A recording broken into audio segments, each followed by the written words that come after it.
right, it's that time once again. A little PGA DFS live before lock here at Stokastic, and this is not just another week. It's the Players Championship. I've said it basically on every piece of content. The fifth major, but maybe it's not. No one really knows. No one really cares. But we know it's a big week. There's a ton of money up for grabs, massive pools in DFS. We're here to talk about it. I'm Ben Raz. I'm joined as I always am by Jeff Ulrich. We're ready to attack it. How you feel? We were talking a little before the show. And you said it's difficult, but we're gonna do our best tonight.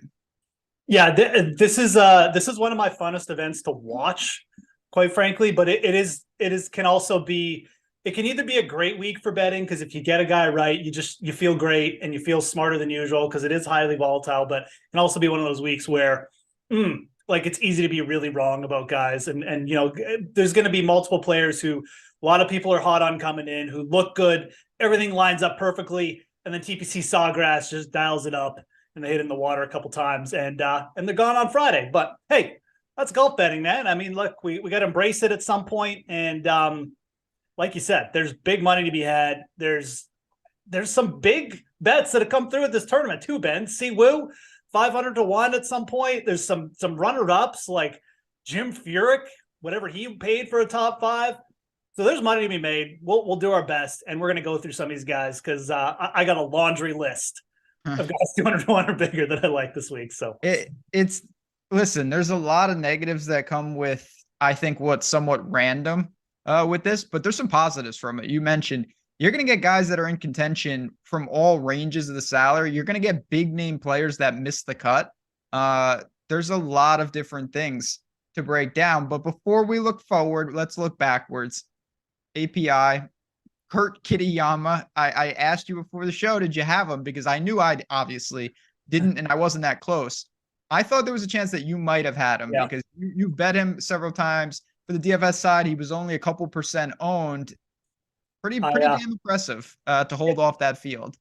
It sucks. Like I did make some money on Kitayama, in the fall swing and prior tournaments, but it feels definitely like a letdown because I could have got there last week. I had my eyes hyper-focused on Ben Yan coming off of the Honda in the same range. And I just never really gave Kitayama that much consideration. He never played at Bay Hill. But, this is why we've talked about this before. When you know that there's a player that's undervalued in the market and he's continually undervalued, don't stop betting him. Like, don't. I knew that Kitayama was a good player. I knew he'd win at some point. He'd won on the Europe. His whole progression career, you saw it coming. You saw it coming this year when he got in contention at Pebble. So it's on me for getting off him. I laid it out there. I said I called it, but you got to take advantage of it. So it was tough. I mean, I'm not beating myself up too much. It was a tough spot to really think, and I didn't see anyone else really celebrating. So I don't think too many other people got there. But yeah, it definitely hurt a little. I'm glad for him though. I mean, he's a good player. I like watching him, and I'm sure he'll probably do it again, man. He's a very confident guy. No, he definitely can play, and it's one of those guys. I'm not surprised he won. I'm surprised he won there at that moment. Yeah. Oh, absolutely. That's not where I thought it was going to happen. And there were so many chasers from Hovland to Hatton to Rory to Connors for about 5 minutes to Spieth that at times seemed like they were in control. Don't get me started on Xander. So we were all around it, and so many different types of builds, had a chance there because, again, API, it's an easier to make cut. 6-6s were out there. But for me, I don't take a ton except to say we saw all sides of it. There was a moment where everyone was anointing John Rahm once again, and then he was nowhere to be found. It can change that quickly in Florida. Yeah, and that's what makes this such a good swing, man. Like, I think this is the best thing of the year. I mean, Honda was great. It's great for me personally, but like the Bay Hill was, like you said, I mean, everyone's just like, oh, John Rahm's going to win 9 times again this year. And then he wasn't even, people just forgot he existed by Sunday. So that's probably what we're going to see, something like that this week too. Someone's going to start off hot. Everyone's going to be talking about him after round 1. He may not even be there on Sunday. So that's what Florida brings. It's a great swing. They're all great courses. I've always said there should be a Florida major and they should just rotate them between these 5 courses. No one at the PGA ever listens to me, so that's not a bad idea. Florida major. There is no Florida major. No, they never play, and they never play like a Like US when Open was or the last time a PGA? major was in Florida? I don't think they've ever had one because I think they always just assume that, well, Florida gets sawgrass. So I don't Huh. know. Interesting. Well, we'll figure that out during the show. Let's turn the page though. And our friends at Prize Picks, they're on the screen. Obviously, you guys know about Prize Picks at this point. They've taken over society. They're everywhere. And they should be because their format is awesome. You can make some serious money and they have so many different options, not just for PGA, but for all the sports. Obviously, I'm biased. PGA show. I love their PGA format. And you mentioned, we've talked about this all year from greens and regulation to birdies and better to strokes. There's so many opportunities to correlate. I think it's going to play pretty easy tomorrow. And I've looked at a lot of the unders for some of these guys. The par fives don't hit it in the water. I think guys are going low, and I'm going to build my card accordingly. Yep, pretty much in definite agreement there. I'm just looking at some of these scores now. I always do my Prize Picks last, and because I just want them to get the lines up. And honestly, surprised that we're getting some of these lines like 70.5 on the top players, even 71, 72. But from what I've seen and from what I've heard, I think it's going to play soft too. What we've seen in this March since it moved to March too. I mean, you forget 2020, then when the event got canceled, the round average in round one, man, like everybody was shooting like 5, 6, 7 under. Yeah. If we had conditions like that, you will definitely see a bunch of people go low. Last year, the only reason it played tough was just the wind came up, and we don't really have that this year. So I'm anticipating more softer scoring than last year at the very least. And yeah, I agree. I'm looking at Prize Picks. I think you got to look at birdies are better. Don't forget there's 4 par fives here, like you said. I think it's a really good event to take that because someone takes a double bogey, who cares?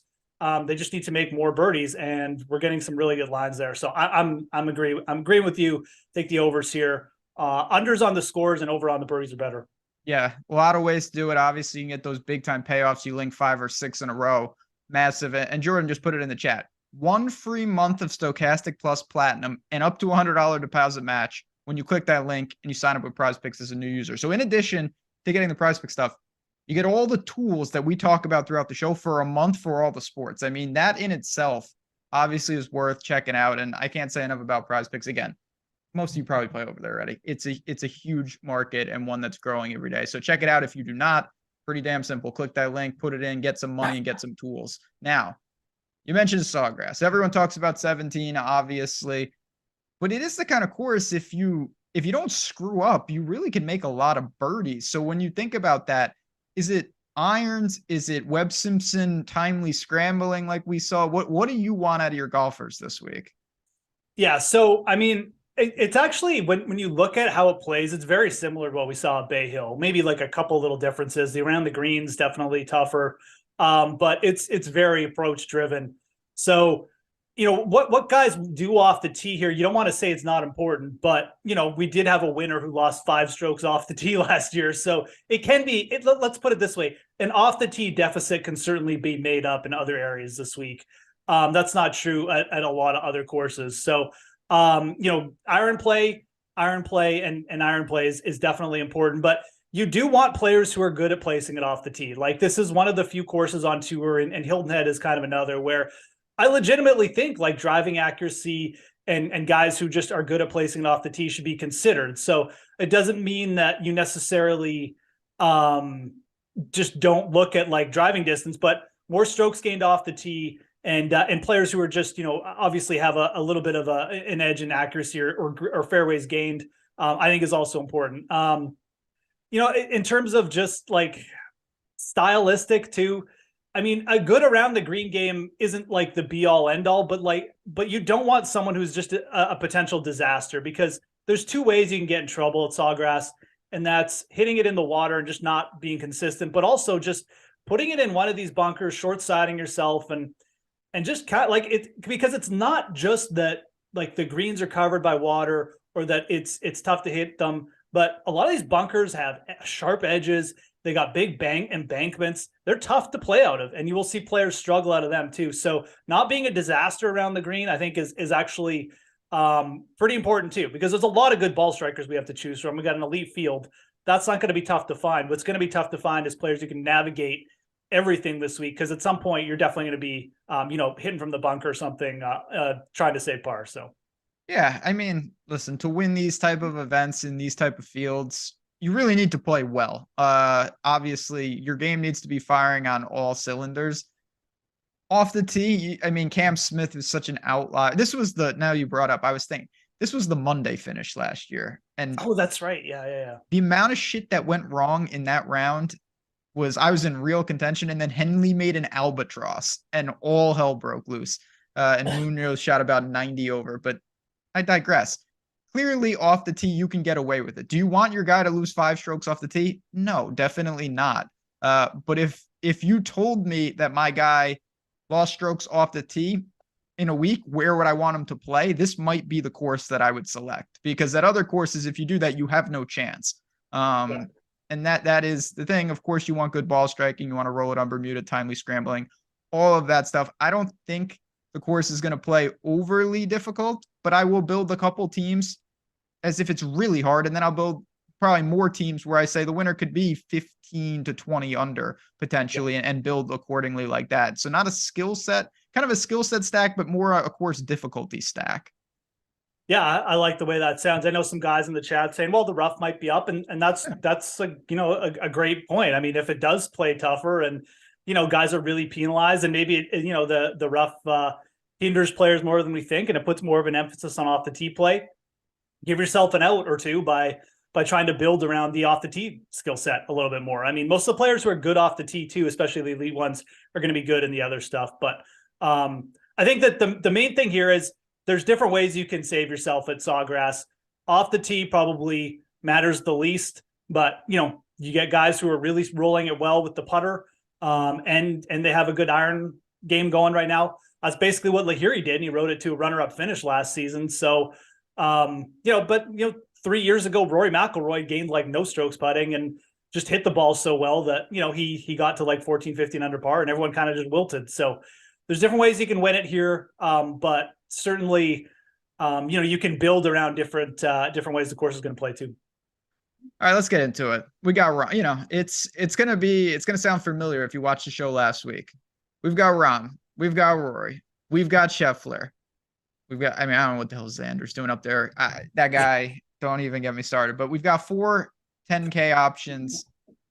It's the same question always. We know we can play all of them. The thing I want to point out right off the bat, before I even ask who you're playing, what you're doing, right now, and things can change, the ownership is not sky high on all of them. Xander is not getting the popularity that you would expect from a 10K player. He's sub 10% right now, sitting around 9%. Does that influence you? Scheffler looks like the most popular. How do you play the elite top end guys? Yeah, no, it's really interesting this week. I guess I shouldn't be surprised that Scheffler is so popular.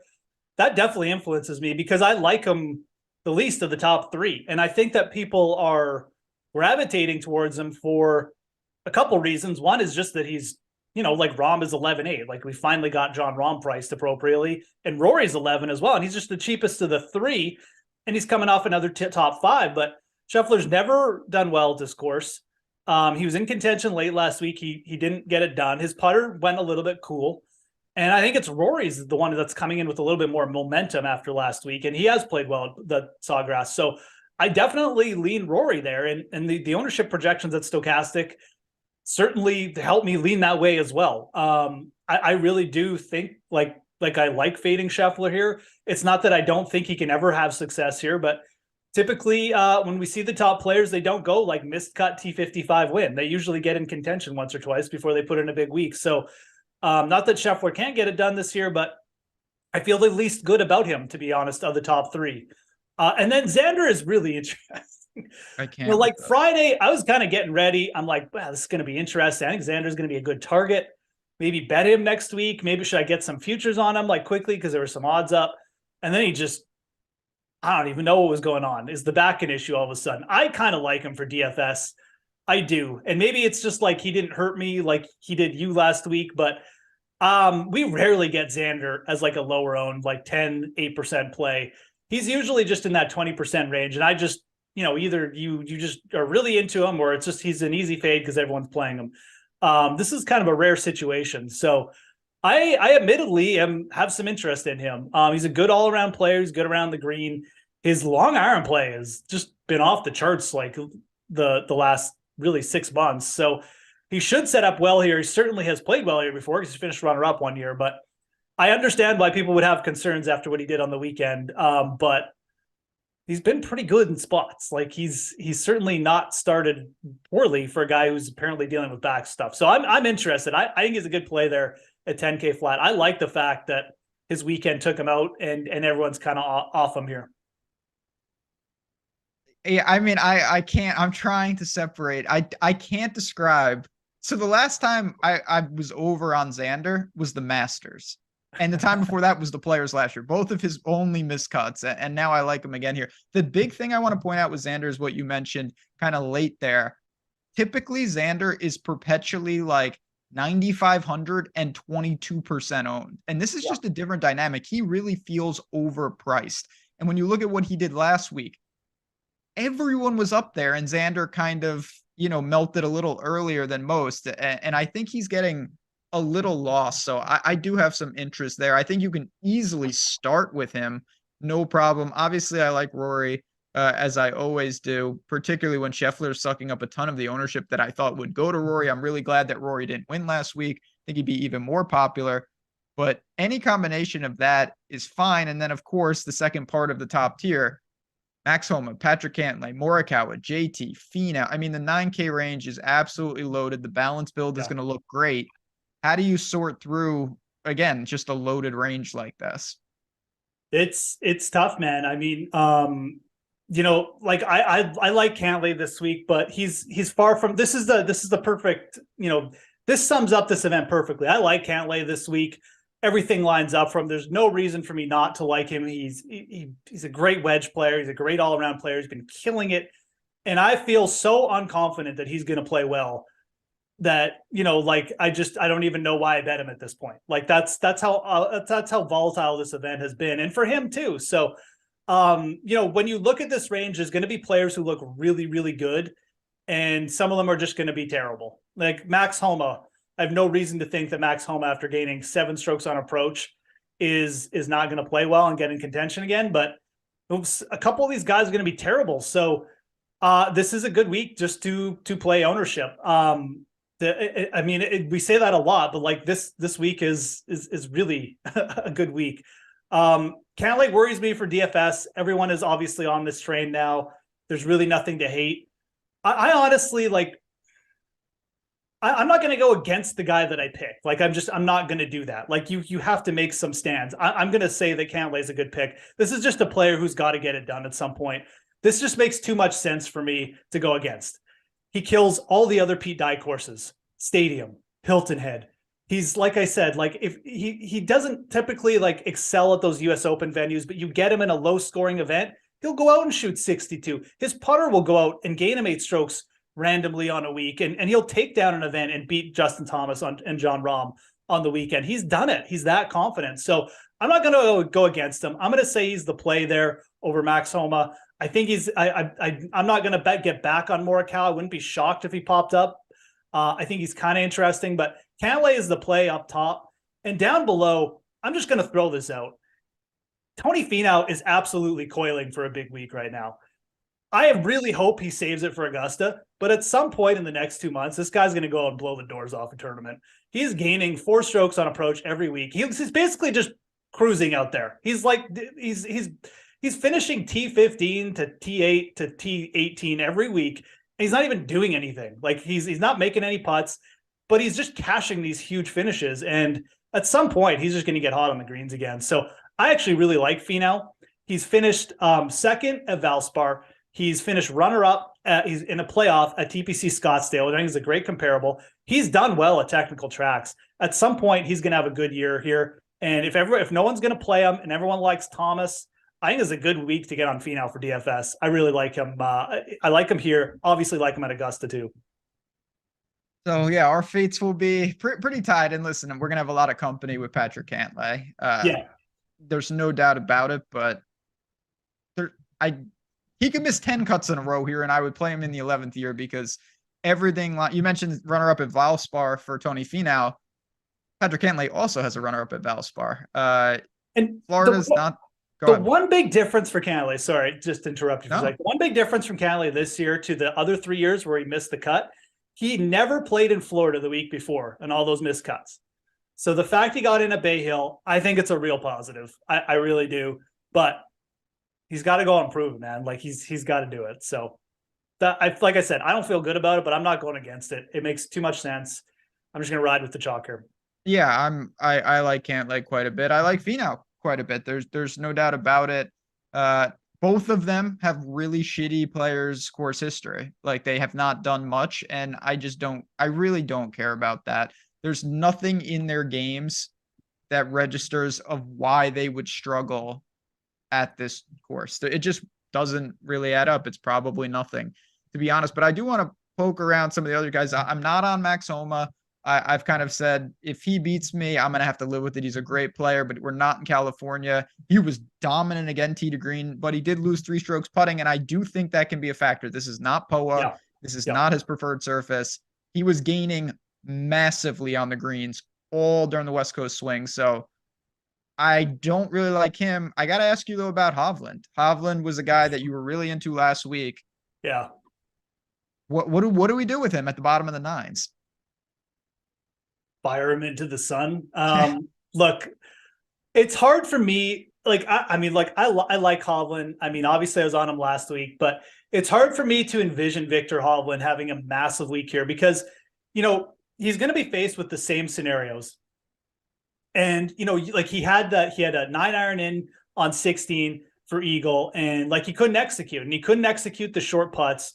Is it all going to change in a week? Does the week of prep at Bay Hill now like perhaps push him over the top here? I guess that's one narrative to think about. I just don't know if it's going to happen. I mean, he had a hole-in-one last week. He holed out from the bunker. I can't remember if it was for Eagle or birdie, whatever. But like without those, I mean, how is he going to make up? Like he's not going to make it up around the green. So I don't dislike him like from a DFS perspective. He's 8,900, but he's also trending with higher ownership. So for me, I'm okay. Like I'm kind of just out. It's hard for me to envision him all of a sudden taking a step up at a course where it's just going to put more pressure on him. He's going to have to execute the same shots, and he couldn't do it last week. So I don't know. Asking him to do it under even more pressure this week seems like a fool's errand. Yeah, I'm just going to wait. I think he's okay to write off. It's one of those scenarios where if he does it, like I told you before the show, I'm going to absolutely just walk into traffic. But I just don't envision it. It's hard for me to envision Hovland taking a step up after the way he didn't execute on Sunday down the stretch last week. Last guy, and then we can kind of move into that next range. Chat mentioned Justin Thomas. I have no issues with Justin Thomas. I put him up there with Cantlay and with Finau. You're going to see a lot of builds that are like Cantlay, JT, and work down from there. And that's fine, but you got to find a way to differentiate at the bottom. We'll get into all the crazy plays. Do you have anything with Justin Thomas? Obviously, he's conquered this course already. To me, he's one of the better plays in the 9K range. Yeah, I mean, Justin Thomas, it's one of those things. Like the only reason I didn't bring him up is because Justin Thomas just feels like he's just fine. I mean, yeah, like there's really nothing to say. He is who he is. He's great at this course. He's a great iron player. He got himself in contention last week. He's absolutely fine. I just don't even have anything really to say. It's just a matter of how you want to balance your ownership. I think using Cantlay and Thomas as 2 starters is going to be a really popular build, and that's something you need to think about. Now, that being said, there are so many playable guys in the 6K range this week that you can start with 2 popular players. So you really don't need to worry too much about that. But yeah, Thomas is fine. Again, if you really want to go like a really contrarian build, you may not want to go Cantlay and Thomas, but you can certainly still do that and get a really unique lineup. So yeah, I like Thomas. I just talked about Finau because I just don't think anyone's talking about him instead. So yeah, again, this is a major level field. You got so many names. You can't get overweight on all of them. So you're going to leave golfers off that can clearly win the tournament. That can, if they bring their A game, you're in big trouble. That's just the nature of the beast. And even in the 8K range. So we mentioned Hovland already. Will Z. Spieth did look good last week, particularly at times. I am in love with Matthew Fitzpatrick here. I think he's in a really good spot. Cam Young, Decky, no idea what to do. Hatton, Lowry, Tom Kim, and then we're going to keep Jason Day in his own category. But talk to me about the 8K range right now. Yeah, AK range is. I mean, I'm not in love with anyone here. I agree with you on Fitzpatrick. I mean, I probably don't like him as much as you do, but he definitely, like, I look at this range and that's the player like I gravitate towards as well. There's just so much that Fitzpatrick can do that can work on this course. He can get, like, you think, okay, who could potentially gain like 8 strokes putting here and do what Cam Young did? Well, Fitzpatrick can certainly do that. And he's a far better off the tee player than Cam Smith is, like far better at this point. His approaches started to finally come back last week. He's played well in Florida before. Definitely, this is the play. And I mean, again, like, you can look through the ownership projections and, like, people aren't really necessarily in love with him like we are. So that's really good off the top. I think part of the reason too is everyone's just still in love with Ty Hatton, whose price has not shifted at all. I'm not necessarily advocating like fading Ty Hatton, but if you're giving me a choice, yeah, like, I'm going to try and get up to Fitzpatrick here over Hatton 100%. You're getting lower ownership, you're getting a better player. And that's really it. that not much else needs to be said there. So there is just like, there's a lot of variance in this range. I guess that's the best way to put it. Cam Young, I don't really know what to do with him this week. His putter looked good for a round or two, and then it cooled off, and he couldn't convert anything. Didn't play terribly though, but he certainly felt like he left a little bit on the table. Hideki is a guy I can write off. That's just, I'm not going back there. Spieth, I have attempted to make Jordan Spieth work at this course probably 3-4 years running, and hasn't worked. It really should be a pretty good setup for Spieth, who's also won at RBC. But I don't really know what to do with him, man. Like, he has burned me so many times here. So the variance in this range is dialed up. I think Fitzpatrick is the best play. I like Lowry as well down there. I think Fitzpatrick and Lowry, two of my favorite plays. Everyone else is just kind of like a more of a, how much risk do you want to take on to me?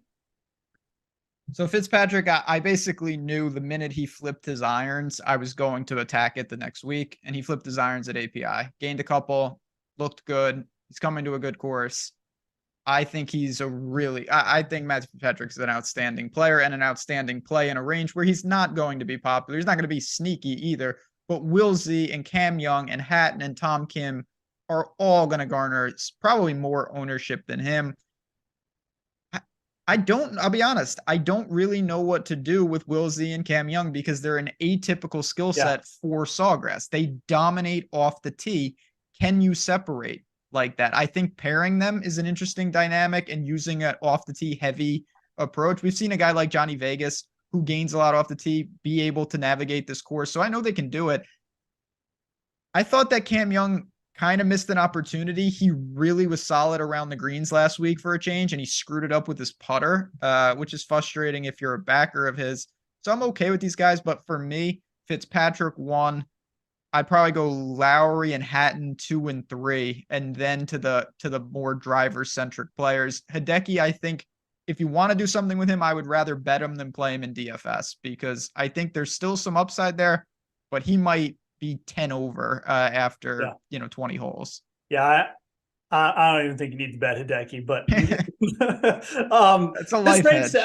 I like fading this range mostly. I would take Zalatoris over Young if you're going to make a play there. I don't hate Wilsey, but I don't necessarily love him either. Fitzpatrick to me is the play, and like I said, Lowry.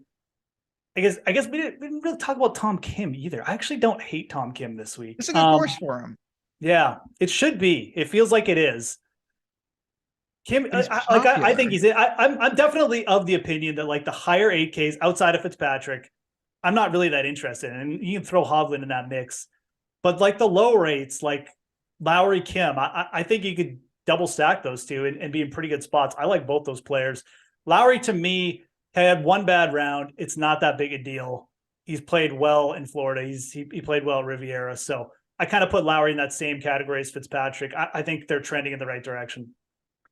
I'm going to say, I'm just going to throw this out. I try to vet my own thoughts before I say them on the air. Tom Kim, as good as he is, and I know he's got, several wins and he's super young. Has he ever really done anything in a really good field? That's a serious question. Like he burst on the scene in Yeah. Scotland. I remember that, but Yes. like He played okay in the playoff events, did he not? I think he did. Like the FedEx, like didn't he have like a top 10 or something? You know what? He may not have even. No, he really didn't. He's 13th at the FedEx St. Jude. No, you're right. I mean, like the elite fields, none of his top 10s have come against elite fields. Rocket Mortgage, Wyndham, Shriners. Oh, the TOC. Well, the TOC is a joke. It's like 30 guys. Yeah. And the Amex is his other top 10. So no, that's the guy's a great player. I really believe he can answer the challenge, but I don't think this is the Wyndham. Like, you know, I think it's a reasonable ask at 18% ownership or wherever he's going to come in, looking at, you know, behind the glass for you guys. This guy's not sneaky. 17% owned.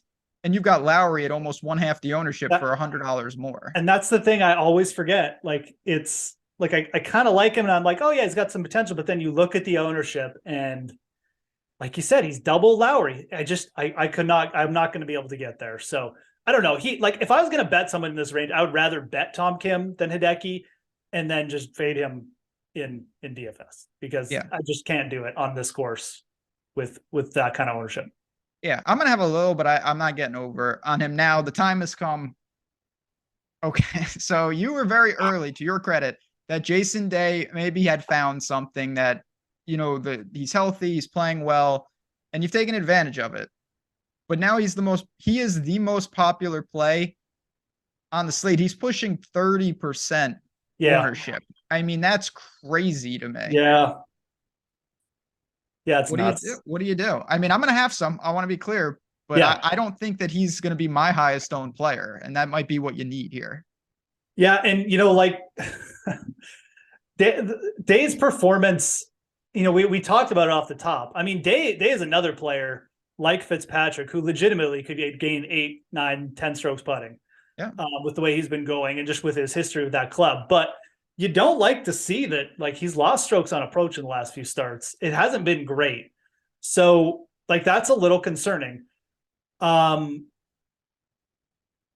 mean, again, if you're talking like a big field turn, like you say you're firing a few bullets into a big field, I would fade him. Like, this is just too big an event. There's too many pivot options off him. You can get up to Lowry. You can go down to my guy Kirk.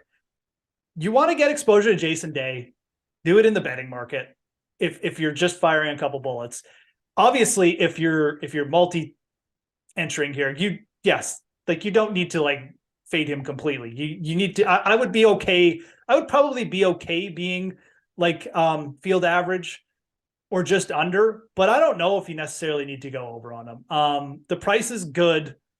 He's playing okay, but like there's definitely volatility, it feels like, just with his game right now, because if the putter cools off at all, he's going to miss the cut unless somehow his irons flip, which I don't know. I mean, like, so it's a little bit of a weird spot right now. Like, I would be much more comfortable and I'd be like, yes, go all in on Jason Day if he had just been a little bit better ball striking, but it's been 3 events in a row, which is a little bit worrisome. So I bet Jason Day. I'm comfortable. Like, it's just, if I burn money there, that's fine. I can sleep good tonight. But for DFS, like, I mean, again, like if you're trying to attack these big field tournaments, I think it's a good opportunity to get leverage off the field and swerve to some of these guys. Got to take advantage of this kind of deep field. There's just so many options to get off the really chalky guys. And I mean, you got to embrace it this week. Don't be afraid to go off chalk. I mean, like, this is a player too, like I have been on, but don't forget, like 4-6 months ago, he could barely finish a golf tournament. So, you know, things can change quick too. Yeah, I in general, you know, when you talk about some of the invitationals, courses that are lower variance, the opportunity to get paid off on fading a chalk guy is much lower because you know, realistically, unless they really blow it, they're going to get 4 rounds. Yeah. Here, I mean, I don't think it's a crazy statement to say that no matter who's 30% owned, I wouldn't play them and roll the dice. Like, not completely fading, but I do think if you're playing in tournament structures that are like winner take all, small, you know, a 9-man where one person gets something, I would not play Jason Day and stuff like that. Unless you have a variation that you can leverage or you really like him. But for me, I'm willing to live without him on a lot of things because he could be 50% owned in that type of stuff. And certainly for cash, I think you're going to look there. I think that's fine, but we gotta have more than, we got like 100 golfers left, and there's a lot of real players in the 7K range, and we're going to stick in this mid range. I do want to say, as always, though, it's a huge week for golf. Obviously, some tournaments are kind of and this is a huge week. So if you are looking to get inside the ropes, to have some fun, obviously we already talked, you can get that month with prize picks, but if you don't want to do that, you'll see right across the top of all the screens when you go to stokastic.com, you can get that 50% off any package. The link is in the description below with the coupon code SCORE. I don't know why it's called SCORE, but that's maybe Jordan Klein knows. No one knows. But that is the code. That is the code. 50% off any weekly Stokastic premium subscription. So check that out as well if you want the tools, the leverage, the ownership, all the stuff that really helps on these very difficult golf weeks. Now, Chris Kirk, previous winner a couple weeks ago. Tommy Fleetwood, yikes. Maverick, Sam Burns, Rose, Scott, Siwoo Kim, former winner. Thiegel has been playing awesome. Keegan, Ricky, not, he 75 and up. What do you make of this range? Because these are real players. There's no doubt these guys deserve some recognition. Yeah, I mean, Ben just went over the offer, guys, but I can't explain to you how valuable ownership projections are useful this on a week like this. I mean, I'm like, let's start off. I mean, Fleetwood. Let's start off Fleetwood and Kirk. They're almost going to be a third projected right now ownership off Jason Day. I mentioned Kirk after he won the Honda. Just look out for Kirk. I mean, that was such a clutch win coming back from giving up the lead. He sets up so well for this course. He's a classy player, can do everything. He's gone off in the final round, in the final pairing of Sawgrass. He did it the year Ricky won. I got no problem playing Chris Kirk this week. Will not be shocked if he gets himself in it. And I kind of like Fleetwood too. Only thing he did wrong last week was just forget the putt. Fleetwood can putt. He can do it. He's been first round leader here. He's gone off in the final group here. He can get around this course. They're both good plays. But going down further, Adam Scott's going to be like 6% owned, man. Adam Scott was dealing for a while last week. I would really keep my eye on Adam Scott. Everyone's talking about Jason Day. I mentioned this at the start of the season. I think Adam Scott is going to do something big this year. He's playing more. The game is getting close. He's starting to put some streaks together. Adam Scott is the guy I'm probably going to add to my betting card potentially before I go to bed here. I just like the number too much. I think he's a great DFS play down there. And look, we're talking about Justin Rose. You don't think Justin Rose winning motivated Adam Scott? Those two guys are good friends. They definitely feed off each other. I think Adam Scott's potentially, I think he's just a great play. This is 6-7% owned projected right now in Stokastic. So again, check those out, guys. Definitely try it out for a week if you haven't done it with Stokastic. But I like Adam Scott, and the ownership really helping us out here.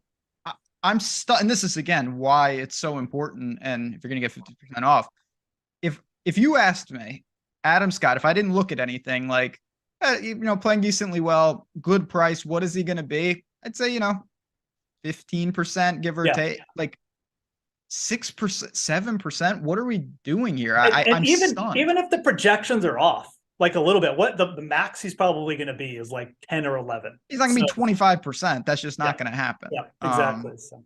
So it's a wide open range. Obviously, I'm going to get myself into trouble with some Tommy Fleetwood. I played him a lot last week. He's probably my favorite play, and I thought honestly, taking a real objective approach, he played a lot better than 61st. He really did. Yeah, for sure. He made the cut. He did not get it going, but he played better than it indicated. The guys that I got to ask you about, though, because I'm on board with Adam Scott, you can easily get over. I'm going to throw a couple names out at you, different type of players. Sam Burns, clearly, and I'll take a half victory lap. Anointing him the king was a little premature. He's had some struggles lately. He lost 9 strokes on the approach at API. He's a great Bermuda putter, and he's been putting the lights out, and it's not helping. Any interest in him? Then you've got Keegan and Ricky, both at 7,500. Yeah, I mean, Burns is a complete YOLO play.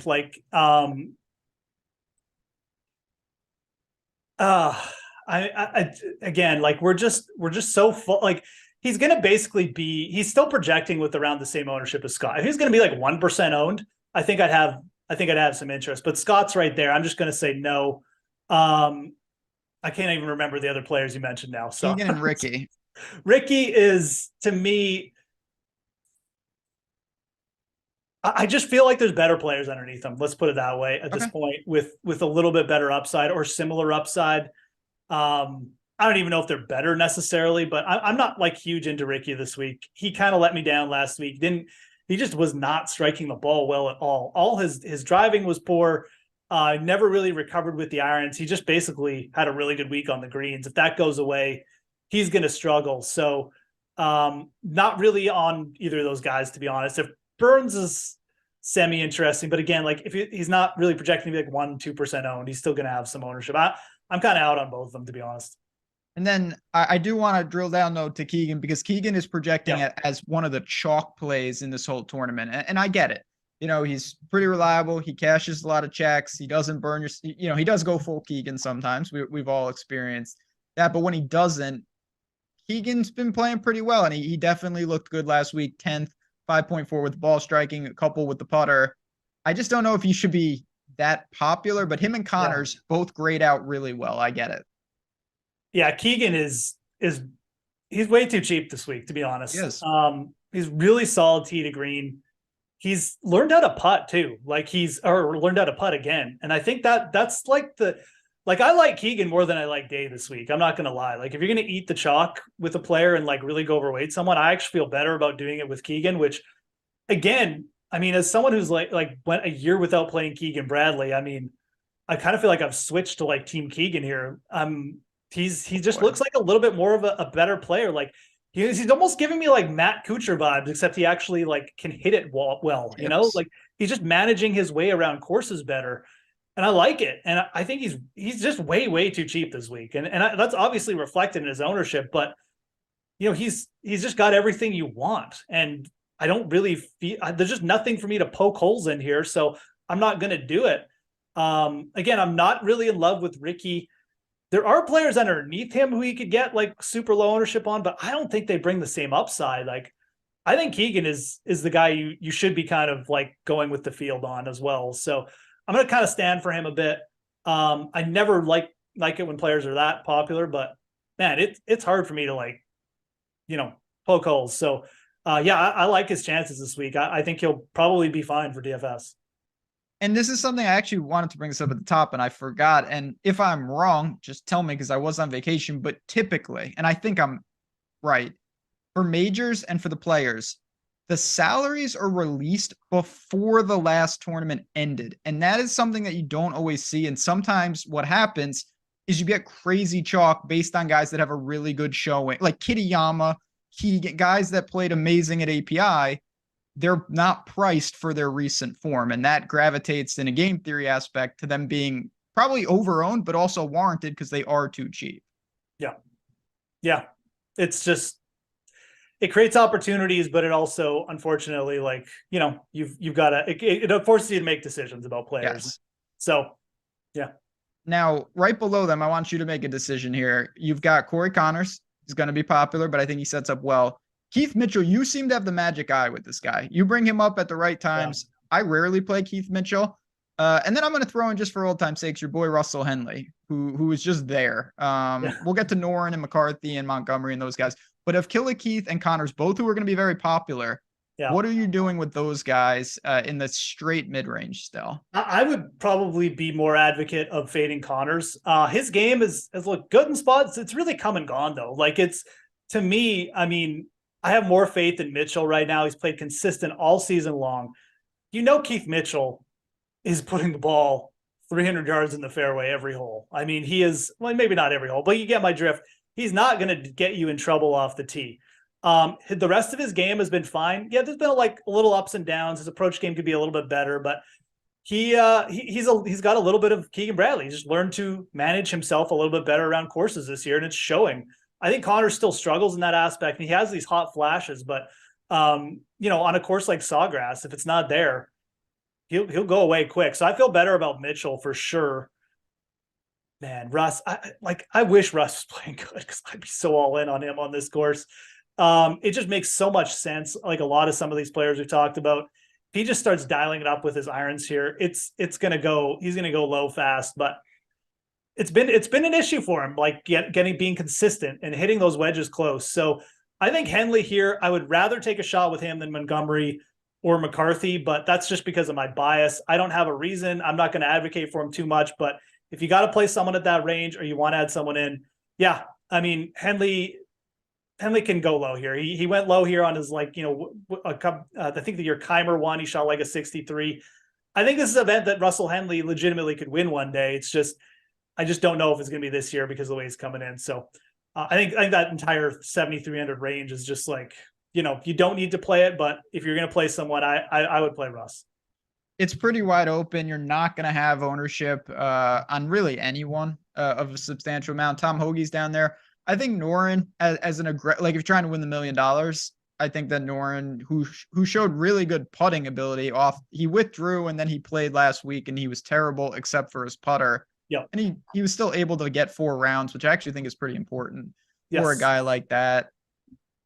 It really opens up now. I mean, you've got some of the Euros, Detry, and I mean, Pendrick's not a Euro, but all these guys are going to be like 1% owned. Lucas Hebert is down here. Harris English, who accidentally almost won the tournament last week, which would have been truly, I'm not sure I would have done the show if he would have won. That would have been really bad.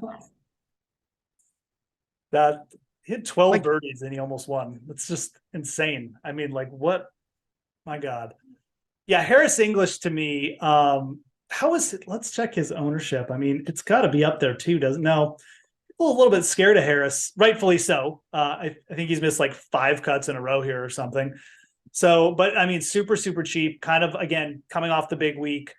I'm going to stick with my guy in this range who, again, like I think that this is one thing that you can kind of lean on a little this week is just players who have shown something, have shown some kind of progression in their game to start the year. And as Wyndham Clark, his irons have been better. He's really managed his way around some tougher golf courses. T10 at Phoenix. He was like 1 10-foot putt away from being like T5 in that event. He's making cuts. He made the cut last week. I think Wyndham Clark is a really, really solid play right now. And I would just keep riding him this week. Another player who's strong off the tees, not going to get you in trouble there. If he's certainly got putting pedigree where he can save you a little bit. I'm going right back to him. Like him in that range. Little bit of interest in Andrew Putnam. Played well last week. That's a player who certainly can light it up on the greens as well. It's one skill set. Again, like we talk about this technical approach, but putting, this is a putter's course too. I mean, Cam Smith certainly proved that last year. Webb Simpson proved it the year he won. A guy like Putnam can really get around this course. So a little bit of interest in him as well, but I like Clark the most. And there's other names we can talk about. I mean, Ben Griffin's interesting too. Maybe Hadwin bounces back, but I think Clark's the most solid play in that range. Yeah, and again, the beauty of this range, no matter who you like, you don't need to play 30. Like you can get overweight substantially with 10, 12%. Nothing crazy. But what do you say? Let's get to the salary savers. Let's get to the cheapies. Sorry, I was half distracted by Durant slipped on the floor and is out for the game, which is quite bizarre. Anyway, that's neither here nor there. Looking at the 6K range and not even like guys, feel free to talk about like Bez and Woodland or whoever you want. Johnny Vegas is down there. I'll get to Griot, don't worry. There are plays down here. If you want to be aggressive and go stars and scrubs, you absolutely can this week. Oh, dude. I mean, when we get to lineup building, I mean, it's going to get dangerous. I mean, it's going to get crazy. So, did we build another good lineup last week, by the way? I feel like we really did, but we've been, we had Benny on in it. Well, that wasn't our fault. No, it wasn't our fault. I'm just saying, like he played like garbage on Thursday. Well, let me ask you though, not to hijack where we're at. Are you worried about playing Benny on, or did you have no interest to begin with? I mean, I'm not worried about playing him because I'm just not going to play him. Okay, that's the easier approach. Yes, it's probably not the worst idea, but I mean, look, we already talked about Noren, so he can't be worse than Noren. But no, I mean, again, there's so many players in this range, though. I don't really know why he withdrew either. Admittedly, I didn't look into it. I'm just like, oh, okay. But no, I'm not going to go back. Okay. Where are you going to say you know what? Give me Rory and Xander. And I also want to try to like sneak in Fitz, whatever. You need a guy in the 6K range. Where So would you go? so and we're like the whole range is open now. Yeah, wide Okay. open. Let's open it up. Sure. So there. I mean, again, I'm almost feel like I should start from the bottom and work my way up. I'm going to do that. Oh, by the way, our guy Echeverria won last week Yeah. too. Yes. I feel like I could have hit 200-1 winners last week. Like, I mean, how I many almost did you hit? bet him. I came closer to betting Echeverria or Nico, Uncle Nico, than I did Kittyama, to be honest. But anyways, I'm going to start by talking about my guy Nate Lashley, third in Puerto Rico. He's gained strokes every event. T7 at Sony. This guy is the prototypical, like, oh, this guy finished T5 at the Players, can hit it. He can hit fairways. He's really just smashing his irons, to be honest, like for him, especially. And man, like, you know, like his putter can get hot. We certainly did when he won the Rocket Mortgage. So Nate Lashley, definitely someone down there I got a lot of interest in. Dylan Fratelli is another player who can get hot with the putter. You know this. I know this. He's played fine. His off the tee game's been consistent. The putter's been good. If that putter takes a step up, I mean, again, another player. I will not be shocked if he ends up just kind of popping and hanging around. Where all of Dylan Fratelli's best finishes are like the Open, you know, like these big events. He has competed against tough fields before. So two guys right off the bat at 6,200, I think you can use. I think they're legitimate plays this week. Ben Martin at 6,400, a little bit of interest as well. Danny Willett, Francesco Molinari, Ben. Oh boy. Oh boy. Yeah, man. I mean, gaining on approach last week, gaining with the putter, plays well in Florida. Molinari, if you just look at his PGA card too, yeah, he missed 3 cuts, didn't play well on the West Coast, but he was T5 in January. He was in the mix at the Euro Tour early in the season too. So I don't know how far off his game is necessarily. He's got a great record at this course. I think he's very much in play. So those are 3 guys right off the bat. And I mean, I mentioned more. We can certainly talk about more, but under 6,500, I think they're all usable. I really do. Yeah. And you went like I said, we'll get to the upper sixes now. And yeah, shout out to chat. I guess Benny On had a kid. So congratulations to him. So he should be fine. Well, maybe I should. Yeah. Okay. Yeah. Come on in. And now he's got the kid narrative. Oh, baby swag. So that's going to cost me. All right. Couple guys now, because you mentioned some of the real cheapies, and I agree, like Fratelli and them are playable. So Grillo did something I honestly, I'm not sure I've ever seen. Yeah. He gained 10.5 strokes tee to green at API, and he lost almost 10 strokes putting. He lost 9 and change. I honestly don't know how to evaluate that because we don't really have a sample size when you lose that many strokes. That's Luke List territory, but he struck it incredibly well. It seems like I mean, I'm playing him. There's no doubt that I'm playing him. It seems encouraging. Dude, he shot 65 twice here. I mean, I wrote him up for first round leader bets. I think he's a great first round leader target. If you're looking for some first round leader bets, I think Lashley's good too. They both have early tee times. Grillo's shot 65 in the first round here twice. I'm definitely putting some money down on Grillo.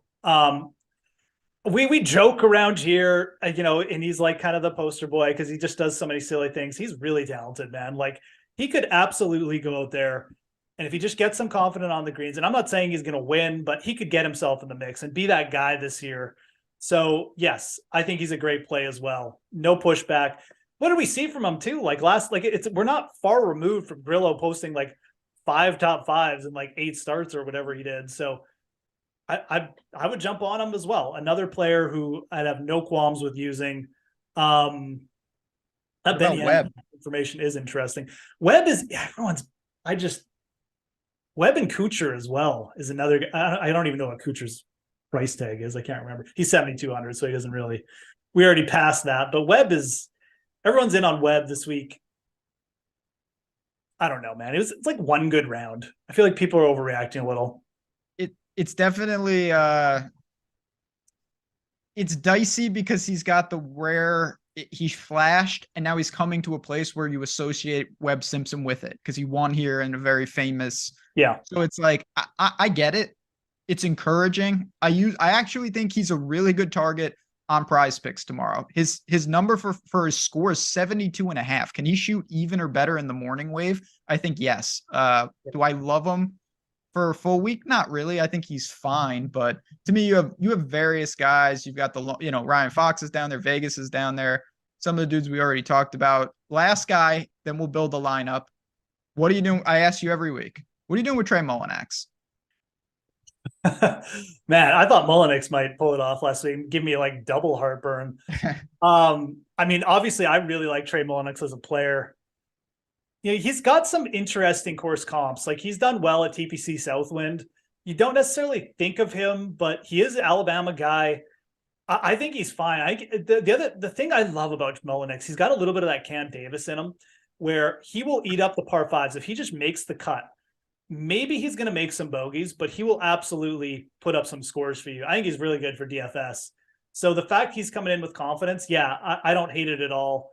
Man, this so we could like Davis Riley played well last week, but I actually kind of prefer Mullinix. He's got a little bit of the course experience edge on him, and oh man, there's another player down here too. Oh, Svensson, Adam Svensson, by the way, really like him. So there are so many players in this range. I mean, I feel like you could put, like, I'm almost tempted to put like a 6K lineup in and just see what happens.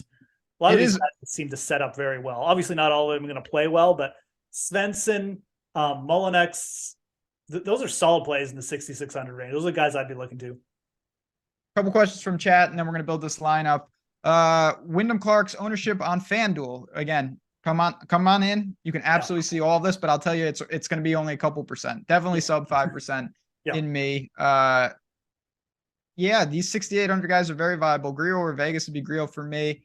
Kramer Hickok, yay or nay? It would be for me just because of the depth of the field. Yeah, I don't need to go to Kramer Hickok. And last question, how much do you value course history? Honestly, I don't value it at all.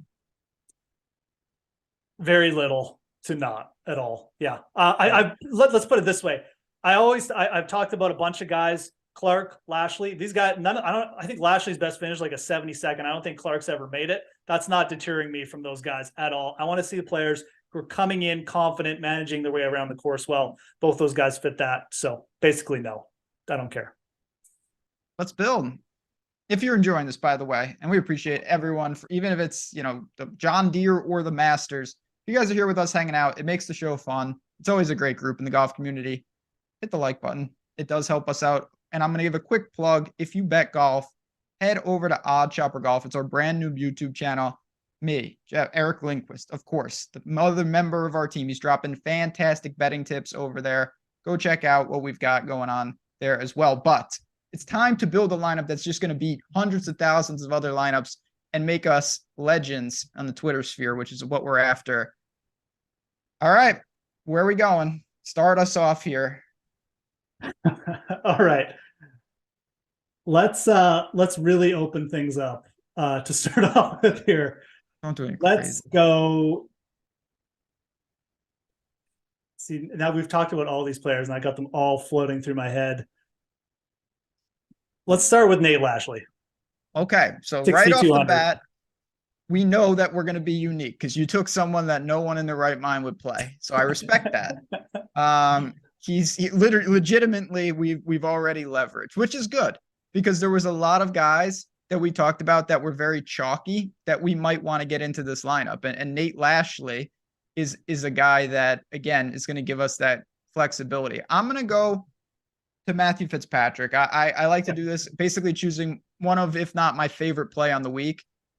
8,600. We still have a million ways to go. So we've got Lashley and we've got Matthew Fitzpatrick. Okay. And I'll just go, I'll give us a little bit of anchor. We both agree we're going to eat the chalk with Cantlay. It makes too much sense. I'm just going to roll with my guy. I've written too much about him not to put him in this one. So Patrick Cantlay on the team. And I'm going to see. So normally this is a strategy I like to do.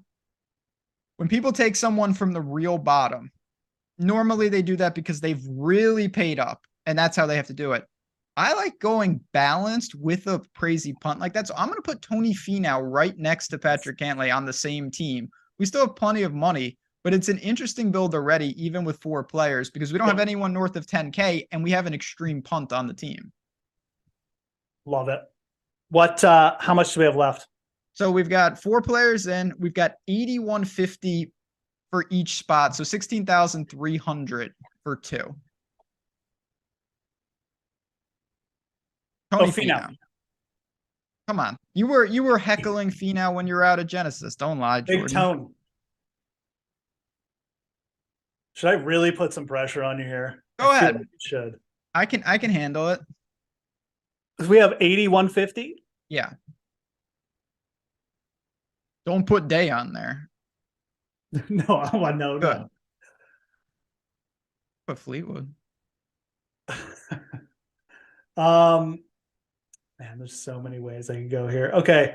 That's the beauty of this. There's like legitimately 42 V2s that all make sense here.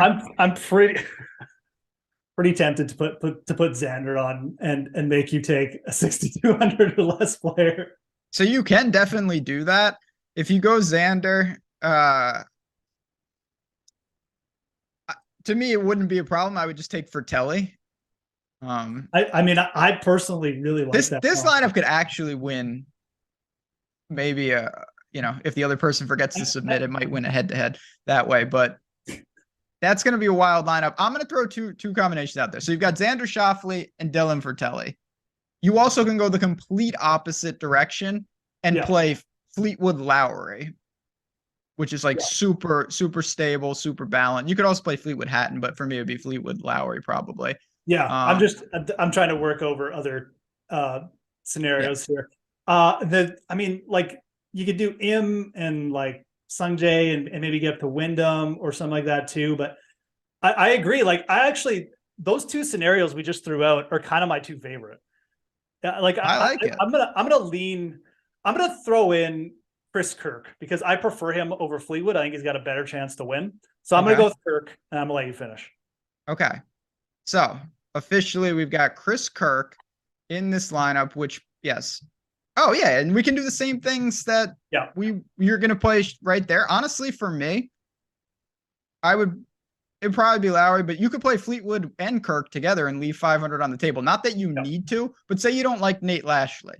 Say you want to upgrade. You could easily upgrade him to a mid 6K guy. So this is the beauty of it. You could put Svensson in there. So many different ways to do it. Yes, we might have 4+ miscuts on this team, but that just means that we stacked the skill set of being bad at golf. So it can be effective. I've got many teams like that. Friends, this was fun as always. I'm going to put you on the spot. We don't do this always. Who is going to win the Players Championship on our way out?